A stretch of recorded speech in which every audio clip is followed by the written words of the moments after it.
Love is timeless, but what if it's haunted by secrets? Correspondence isn't just a story. It's an emotional journey that blurs the lines between love, loss, and obsession. Imagine a forbidden romance wrapped in mystery, with messages appearing long after the sender is gone. How does a young woman uncover the truth, and what's hiding beneath the surface of their deep connection? Buckle up for a tale that will captivate your heart and leave you questioning everything you know about love and trust. Stay tuned as we unravel this mind-bending masterpiece. You won't believe where it leads. At the beginning of the story, we see a girl named Amy in a hotel room with a man named Jason. Jason is a professor of astrophysics, and Amy is his PhD student and also Jason's lover. Despite the significant age difference between them, they deeply love each other. However, they rarely get to meet. Here, Jason is curious to know something about Amy, but she is reluctant to share it and refuses to talk. A few years ago, Amy was driving somewhere with her father. She lost control of the vehicle, leading to a devastating accident in which her father lost his life. Amy survived, but this incident strained her relationship with her mother. Amy blames herself for her father's death and has since stopped talking to her mother. In the hotel room, Jason tells Amy that he has to leave for a conference. With that, he departs the hotel and heads for the airport.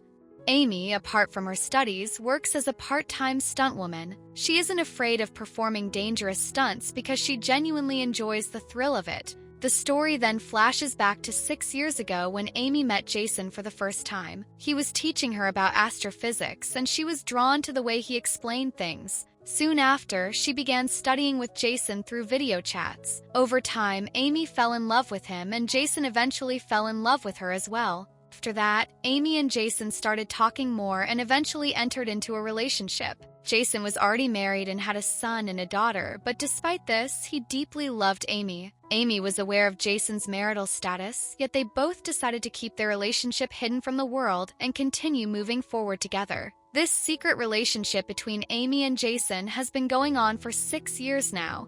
In the present, Amy is genuinely happy with Jason. Although they rarely meet, they talk every single day.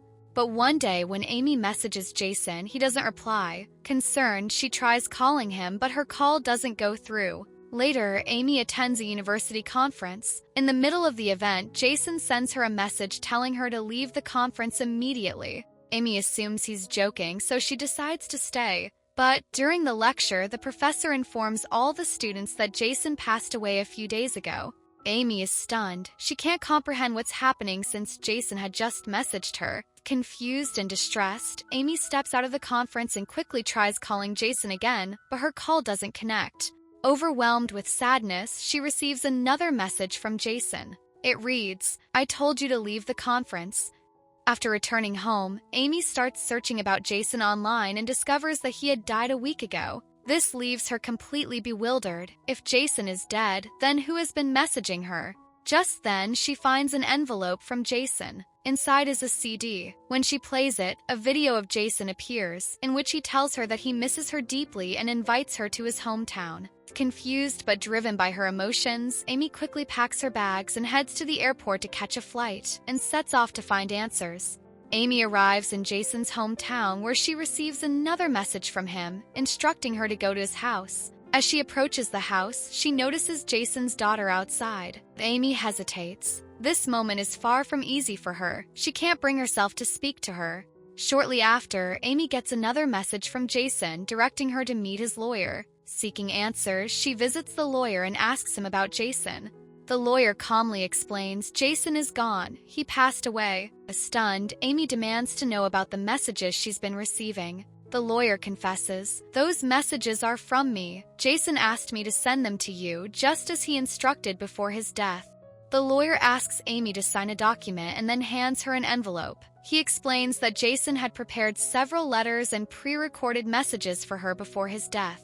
Amy takes the envelope and returns home. Inside, she finds a CD. When she plays it, Jason appears on the screen, apologizing for leaving her alone. He reveals that he had been seriously ill for a long time and knew he didn't have much time left. Jason didn't want to burden Amy with his struggles, so he kept it a secret. In the video, Jason tells Amy, "I've left several letters and recordings for you. They will keep reaching you over time until you're ready to move on with your life. When you feel you've finally let go of me, just write your name 11 times and send the message. That's when the letters and CDs will stop coming. Actually, Jason had planned all of this because he knew how deeply Amy loved him. He feared that his absence would leave her stuck in the past, unable to move forward.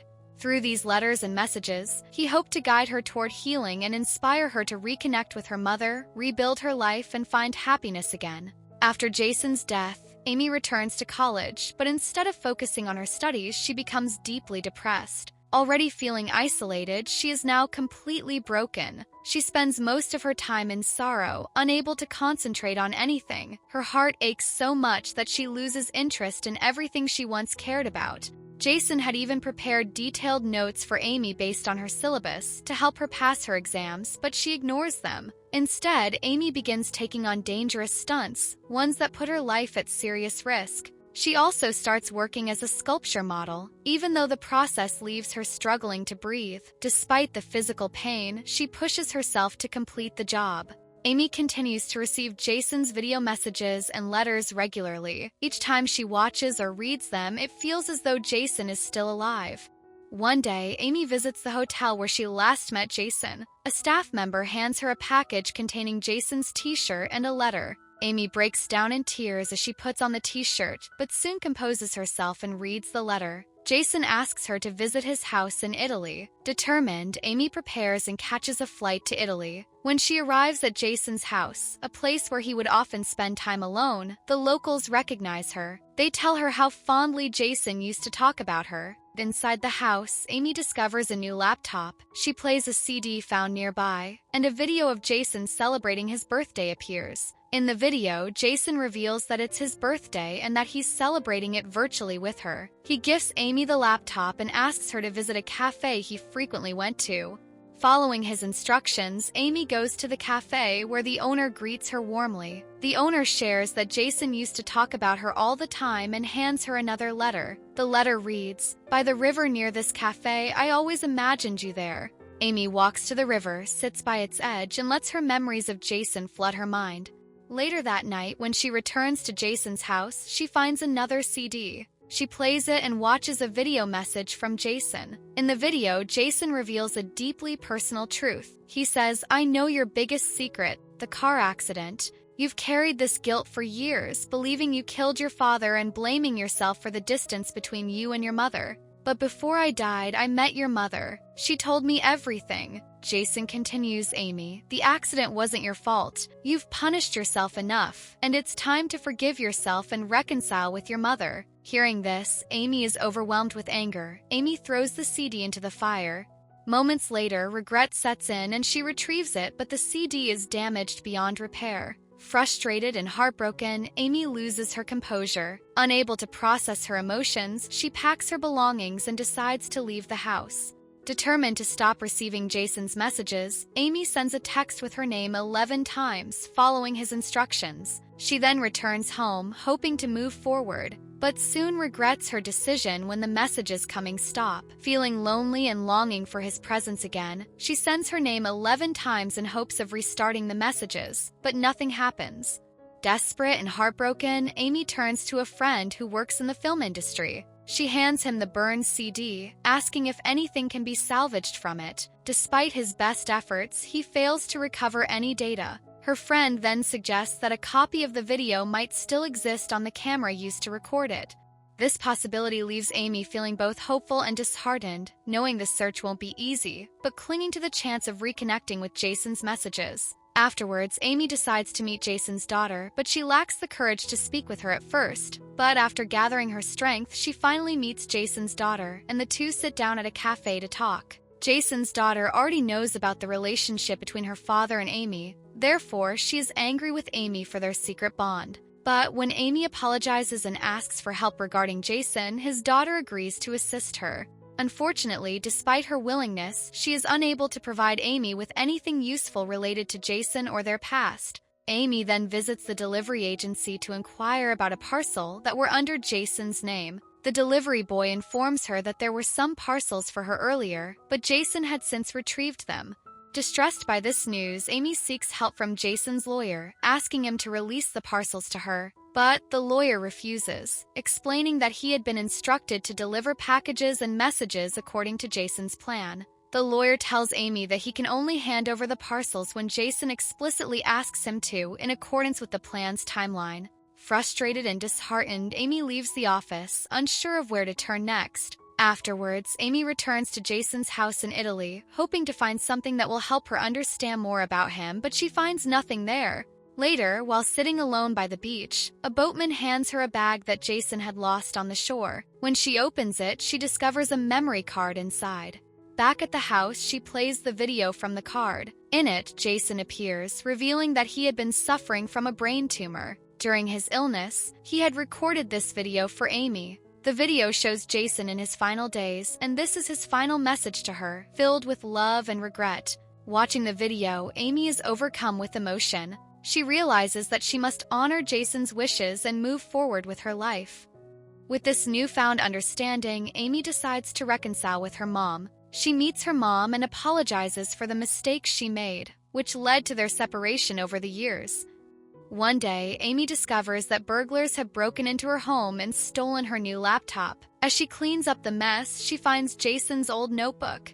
On the last page of the notebook, she notices pencil marks. Rubbing the page, she uncovers a hidden message. The message reveals that to start receiving Jason's messages and parcels again, she must write the name Jason 10 times and send it. Amy quickly writes Jason 10 times, and soon after, she begins receiving messages from him once more. This brings her immense joy, and despite the chaos and loss, Amy feels a renewed connection with Jason, as if his presence is still guiding her, even after all this time. Amy receives a CD from Jason in which he tells her to move on with her life, encouraging her to forget him and find a boyfriend. However, Amy doesn't take this advice seriously. In another video, Jason advises her to focus on her studies and even provides notes for her. Amy takes his advice to heart, studying seriously, and eventually passes her exams to earn her PhD. Later, Amy receives a message from Jason congratulating her on completing her PhD. He then asks her to meet his lawyer. The lawyer gives her the paperwork for the house in Italy, which is now in her name. Amy then travels to Italy, where she finds a CD. When she plays the video, Jason tells her one last time that humanity has made a mistake that prevents immortality, and he wished he could have been with her, but that was not possible. This makes Amy very sad. Afterward, Amy attends an exhibition where her sculpture is displayed, and she feels very happy. As she leaves the exhibition, she meets a colleague who had liked her, and he asks her out on a date. Amy remembers what Jason had said, that someone would come into her life who would be like him, and she sees Jason in this boy. She agrees to go on the date with him, and from that moment on, Amy moves forward with her life. And with that, the beautiful story comes to an end. So friends, what would you do if love defied time but came with a price? Would you hold on or let go? Don't forget to share your thoughts in the comments. Thank you for watching the video up to this point. Please like and share the video, subscribe to the channel, and press the bell icon so you don't miss any future videos. See you in the next video. Till then, stay well, stay healthy. Goodbye for now.